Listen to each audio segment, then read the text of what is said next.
Hello, boys and girls. I'm ready for chapter 10. It's called An Explosion. And earlier in the book, there was some foreshadowing that gave you some hints about what maybe this explosion is going to be. Let's find out. Day after day, the spider waited, head down, for an idea to come to her.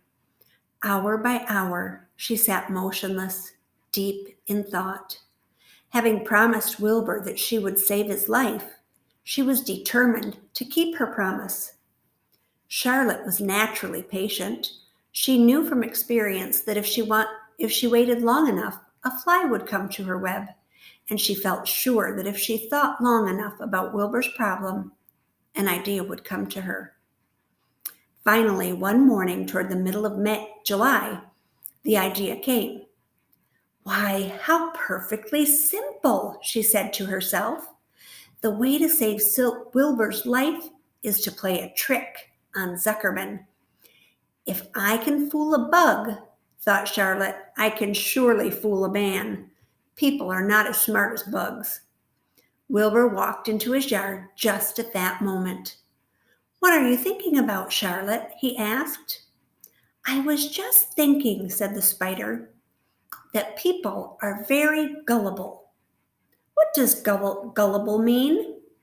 Easy to fool, said Charlotte. That's a mercy, replied Wilbur, and he lay down in the shade of his fence and went fast asleep. The spider, however, stayed awake, gazing affectionately at him and making plans for his future. Summer was half gone. She knew she didn't have much time.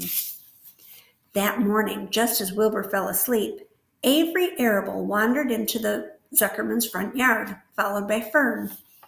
Avery carried a live frog in his hand. Fern had a crown of daisies in her hair. The children ran for the kitchen. Just in time for a piece of blueberry pie, said Mrs. Zuckerman. Look at my frog, said Avery, placing the frog on the drain board and holding out his hand for pie. Take that thing out of here, said Mrs. Zuckerman. He's hot, said Fern. He's almost dead, that frog. He is not, said Avery. He lets me scratch him between his eyes. The frog jumped and landed in Mrs. Zuckerman's dishpan full of soapy water. You're getting your pie on you, said Fern. Can I look for eggs in the hen house, Aunt Edith? Run outdoors, both of you, and don't bother the hens. It's getting all over everything, shouted Fern. His pie is all over his front. Come on, frog, cried Avery. He scooped up his frog. The frog kicked, splashing soapy water onto the blueberry pie. Another crisis, groaned Fern. Let's swing in the swing, said Avery. The children ran to the barn. Mr. Zuckerman had the best swing in the county. It was a single, long piece of heavy rope tied to the beam over the north doorway. At the bottom end of the rope was a fat knot to sit on. It was arranged so that you could swing without being pushed. Ooh, I did this when I was Fern's age. Just imagine. You climbed a ladder to the hayloft. Then, holding the rope, you stood at the edge and looked down. And were scared and dizzy. Then you straddled the knot so that it acted as a seat. Then you got up on all your nerve, took a deep breath, and jumped. For a second, you seemed to be falling to the barn floor far below, but then suddenly the rope would begin to catch you, and you would sail through the barn door going a mile a minute, with the wind whistling in your eyes and ears and hair. Then you would zoom upward into the sky and look up at the clouds, and the rope would twist, and you would twist and turn with the rope. Then you would drop down, down, down out of the sky and come sailing back into the barn, almost into the hayloft. Then sail out again, not quite as far this time. Then in again, not quite so high. Then out again, then in again, then out, then in. Then you jump off and fall down and let somebody else try. Mothers for miles around worried about Zuckerman's swing. They feared some child would fall off, but no child ever did. Children almost always hang on to things tighter than their parents think they will. Avery put the frog in his pocket and climbed to the hayloft. The last time I swang in this swing, I almost crashed into a barn swallow, he yelled. Take that frog out, ordered Fern. Avery straddled the rope and jumped. He sailed out through the door, frog and all, and into the sky, frog and all. Then he sailed back into the barn. Your tongue is purple, screamed Fern. So is yours, cried Avery, sailing out again with the frog. I have hay inside my dress. It itches, called Fern. Scratch it, yelled Avery as he sailed back. It's my turn, said Fern. Jump off. Fern's got the itch, sang Avery. When he jumped off, he threw the swing up to his sister. She shut her eyes tight and jumped. She felt the dizzy drop, then the supporting lift of the swing. When she opened her eyes, she was looking up into the blue sky and was about to fly back through the door. They took turns for an hour. When the children grew tired of swinging, they went down toward the pasture and picked wild raspberries and ate them. Their tongues turned from purple to red. Fern bit into a raspberry that had a bad-tasting bug in it and got discouraged. Avery found an empty candy box and put his frog in it. The frog seemed tired after his morning in the swing. The children looked slowly up toward the barn. They too were tired and hardly had any energy, enough to walk. Let's build a tree house, suggested Avery. I want to live in a tree with my frog. I'm going to visit Wilbur, Fern announced.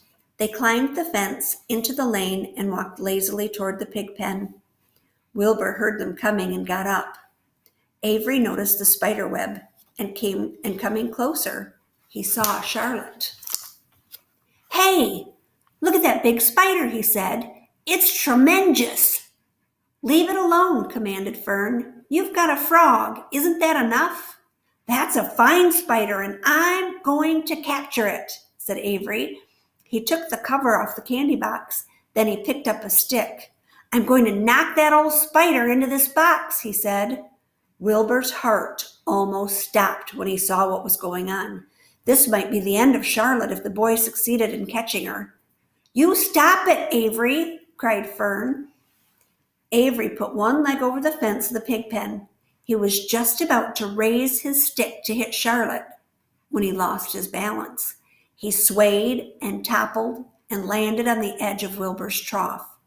The trough tipped up and then came down with a slap. The goose egg was right underneath. There was a dull explosion as the egg broke, and then a horrible smell. Fern screamed. Avery jumped to his feet. The air was filled with the terrible gases and smells from the rotten egg. Templeton, who had been resting in his home, scuttled away and into the barn. Good night, screamed Avery. Good night, what a stink! Let's get out of here! Fern was crying. She held her nose and ran toward the house. Avery ran after her, holding his nose. Charlotte felt greatly relieved to see him go. It had been a narrow escape. Later on that morning, the animals came up from the pasture. The sheep, the lambs, the gander, the goose, and the 7 goslings. There were many complaints about that awful smell, and Wilbur had to tell the story over and over again of how the arable boy had tried to capture Charlotte and how the smell of the broken egg drove him away just in time. It was that rotten goose egg that saved Charlotte's life, said Wilbur. The goose was proud of her share in the adventure. I'm delighted that the egg never hatched, she gabbled. Templeton, of course, was miserable over the loss of his beloved egg, but he couldn't resist boasting. There's that word again, boasting. It pays to save things, he said in his surly voice. A rat never knows when something is going to come in handy. I never throw anything away. Well, said one of the lambs, this whole business is all well and good for Charlotte, but what about the rest of us? The smell is unbearable. Who wants to live in a barn that is perfumed with rotten egg? Don't worry, you'll get used to it, said Templeton. He sat up and pulled wisely at his long whiskers, then crept away to pay a visit to the dump. When Lurvy showed up at lunchtime carrying a pail of food for Wilbur, he stopped short a few paces from the pig pen. He sniffed the air and made a face. What in thunder? He said. Setting his pail down, he picked up the stick that Avery had dropped and pried the trough up. Rats, he said. Phew! I might have known a rat would make a nest under this trough. How I hate a rat! And Lurvy dragged Wilbur's trough across the yard and kicked some dirt into the rat's nest, burying the broken egg and all Templeton's other possessions. Then he picked up the pail.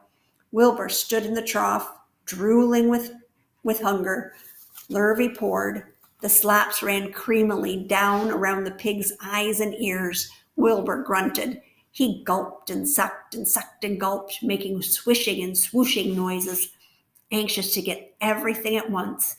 It was a delicious meal. Skim milk, wheat middlings, leftover pancakes, half a donut, the rind of a summer squash, 2 pieces of stale toast, a third of a ginger snap, a fish tail, 1 orange peel, several noodles from a noodle soup, the scum off a cup of cocoa, an ancient jelly roll, a strip of paper from the lining of the garbage pail, and a spoonful of raspberry jello. Wilbur ate heartily. He planned to leave half a noodle and a few drops of milk for Templeton. Then he remembered that the rat had been useful in saving Charlotte's life, and that Charlotte was going to save his life. So he left a whole noodle instead of a half. Now that the broken egg was buried, the air cleared and the barn smelled good again. The afternoon passed and evening came. Shadows lengthened.